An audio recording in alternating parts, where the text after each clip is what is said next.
مریض کو کچھ پتہ نہیں چل رہا ہوتا کہ میرے ساتھ کچھ بھی نہیں ہو رہا, مریض بالکل اپنے آپ کو سمجھتا ہے, اسے پوچھے نا تو وہ کہتا ہے معدے کا کوئی مسئلہ نہیں ہے مجھے, لیکن اس کے اندر ایچ پیلوری تک کے مسائل آ چکے ہوئے ہیں. اس وقت لوگ صرف جو ہے نا وہ معدے کی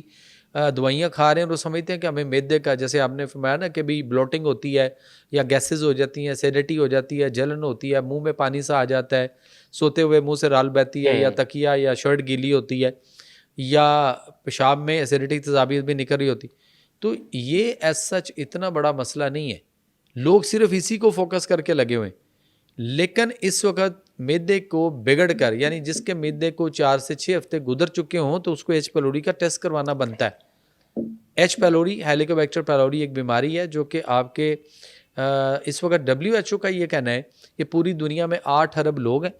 اور 8 ارب میں سے اس وقت 5 ارب سے زیادہ تعداد جو ہے وہ مریضوں کی تجاوز کر گئی ہوئی ہے وہ ایچ پیلوری, ٹھیک ہے, اور اتنی زیادہ ہو چکی ہوئی ہے. اور دوسری بات یہ ہے کہ ان کے اندر پرابلم فیلنگز کیا ہوتی ہیں ان کی.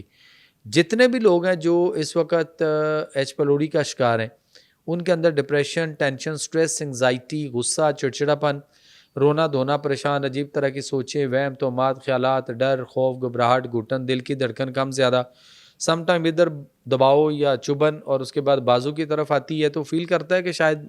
میں بھی کوئی ہارٹ اٹیک ہونے لگا ہے. وہ بھاگتا ہے, ECG بھی کروائی, بلکہ ایکوز وغیرہ تک ان کی بار بار ایکو کروائی گئی اور اس میں کچھ نہیں آ رہا ہوتا, لیکن پھر بھی ڈاکٹرز نے ان کو انڈرال پہ لگایا ہوا اور وہ انڈرال کھا رہے ہیں. اسی طرح سے وہ